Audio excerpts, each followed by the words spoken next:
Good evening everybody, and a warm welcome to Berringer and the big Berringer redevelopment project part number 5. And I have a fairly big update for you because as per usual a lot has been done. So the first thing we're going to do is go down this end, since we're down this end. Nothing major on this bit, but it's still a bit detailing. Just got some railings here, just to fence off the end of the platform, and also for the trains to go past this point before stopping to clear the point here. One of the other things I've been doing, and one of the major things I've done today, is yes, I've done the retaining wall, but only on one side because the other side I ran out of paint and I wanted to try and get this side done. So the other side is pretty much the same. I also wanted to just see how it might look when I do some running videos, so I'm not really too sure yet. But basically, I'm so impressed with this side, I think I am going to do the other side when I get some more paint. And the thing is, this is all done very, very quickly and very easily and very cheaply, all in one fell swoop. And it's been weathered, and it's got various different colours and tones in it, and a bit like what I showed you before, like I said I was going to do. I carefully took off all the signage that was on there. It's the same wall as was on there before. I took some of the signage off it, well I took all of the signage off it and was careful to do so, and I've managed to salvage all of them and reuse them. And any marks that I couldn't quite take off when I took them off originally, after painting it into this brown, were just basically a guides for me to reattach them in the same place. So basically you can't really see any marks or anything from where it was attached to the wall previous. As we move along, we just added some more signage, some more Berringer station signs all the way along. I mean, it isn't finished yet, there's still more detailing to do. It's like on this end there was a stanchion sort of thing here, and I'm going to put another set of railings like there, over there. So that's stuff to do that I want to do. But basically a lot of the signage and everything's gone back. This is just roughly to give you a rough idea of what has been done and what it will look like roughly when it's all sort of done.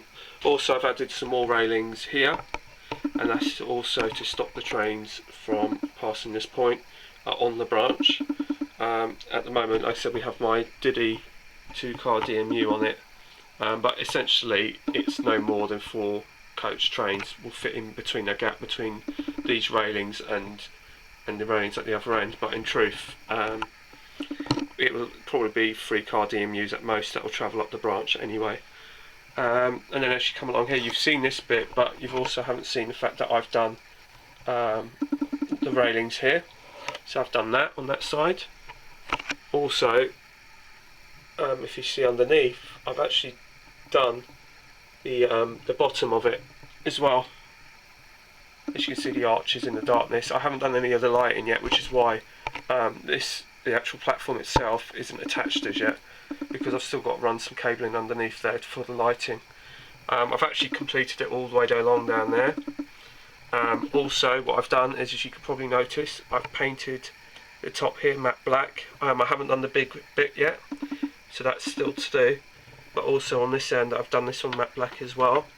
And what I've also done, one of the biggest things I've done also, is I've added 2 sidings along here. I had an additional support just here and I got rid of that, and I've opted for these 2 dowling supports so I can accommodate these 2 sidings. And basically it's basically for 2 2-car DMU units that can fit in here. So basically if I don't really want to run the whole full length of the layout, I can still run the layout on the branch just with the DMUs. So they've got somewhere to finish and somewhere to start. So I was able to accommodate those. What I'll do is I'll take the top off, and then you can sort of have a good look underneath. Before we go to the underground part of the station, I just wanted to, before I forget, because it's something that hit me immediately, that one of the big differences that I think this wall along the back has done has basically highlighted the island platform building, and it's just brought it to life. I just think it's just such a great contrast between the various colours. As you can see in this shot, there's 3 different colours, and I just thought it's just absolutely great. I don't know if you can sort of see the weathering that I've been doing. Hopefully you can sort of see how it's toned down and really patchy and stuff like that. So it's all these different colours, and it's really easy and simple to do. It's all household stuff I've used. There's no specific model railway stuff used for this at all, except for the Humbrol paint. I mean, most of it was just makeup powder and some talcum powder, and that was it, and just some general paint brushes. And it was so easy to do. It's unbelievable. No need for expensive equipment to get it done. And I've applied that all the way along here, as you can see. Like I said, I've got the wiring to do underneath it for the lighting, which is why this is kind of raised. But you can sort of see where I'm getting at. And that's the porter hole there that will lead off. This high side hasn't been attached as yet, but again, I just haven't got around to doing it as yet. And then I've managed to tidy this corner up here. I haven't tidied up that corner yet, which is one of my other jobs that I'd like to do. So, like I said, underneath here is this extra point that I've put in, and that leads onto this point, which then gives me two sidings here as storage sidings for the two car DMUs. So I'm going to just quickly lift this up a bit so you can actually sort of see the sort of track plan of it all. It won't fit a 156 because that's just too long. As you can see, I haven't quite finished that bit of the track yet, which is causing me some delays, but it will all get done shortly. But that's kind of like the track plan and what I've been up to. But then there's been one other major thing that I've done, which we're going to go to right now, and that is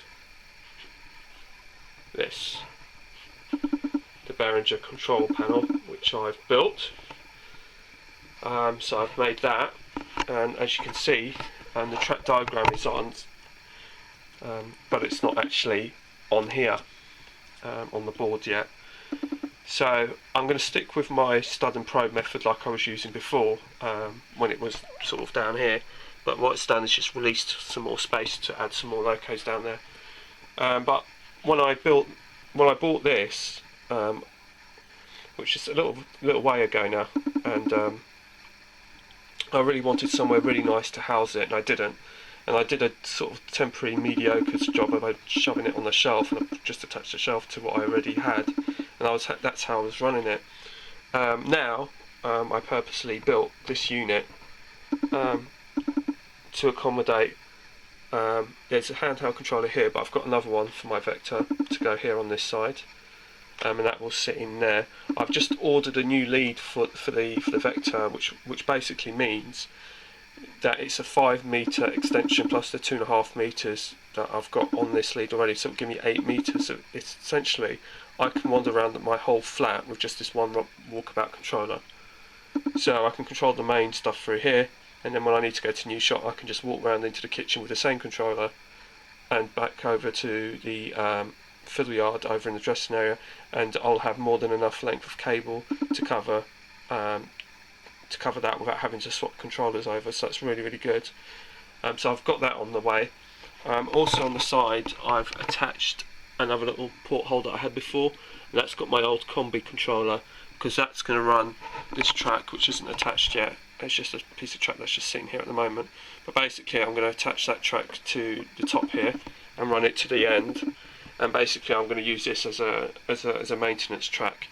And I mean, at some point, if I did DCC, I could probably use it as a programming track. But basically, I'm going to use it as a maintenance track just to see if general maintenance. I've also got my rolling road up here as well, and my tidy track cleaner, which I've got, the Woodland Scenics one. So basically I can then attach that on top of the rails, and I can run and clean locos from here as well. So basically it's just going to be a little bit of a little mini workstation as well as a control panel area. And before I was using just nails, I've decided to try and use the Pico stuff, the stud and tag washers. I haven't used them before, but I should imagine it isn't too difficult to use. So that's why, I mean, the trains are running on the branch, which is good because I needed to test out the sidings, but nothing else works at the moment. All the electric points that I've done that were on here are on the panel just down there, which is waiting to be wired up to this new panel that I've got lined up here. And I'm going to have some switches down the side here as well, so that's why there's no running at the moment. I mean, like I said, the DMU will run, but it only runs on the branch. The branch is the only thing that runs between New Shot and my 2 new sidings up there. So if I just give you a bit of an overview, it's made out of ply, and basically the angle was followed with the profile of the Morley controller that I've got here, so it just follows the angle nicely, and I really like it. I did want to put it in the middle, but then it would sort of cover everything else that I've got going on down here, so really this was the only place to put it, but it's still pretty much exactly where it was. So the only issue is that I've got to do the rewiring again to this, which I'm not particularly keen on doing, but hey ho, for the greater good, as they say. So that's pretty much the sum of all the work so far. I don't know what I'm going to show you next time when I've got some more progress to show you. I've decided that I'm going to have some signals on this layout, and I can probably start ballasting soon some of it. But I think the next thing to do is to wait to get the lighting done, because I really want to get the lighting done underneath the station on this side of the side I've just done. I want to probably even possibly try to see if I can get some lighting into this building as well. That will be a good idea also. I can't really put lighting onto this side unless I buy some lights from Kites Lights or somewhere like that that do platform lights and drill it through the platforms, because the ones that I have just will be protruding too much through the back anyway. So anyway, thanks for watching. Feel free to comment and subscribe, and I will speak to you soon. Bye for now.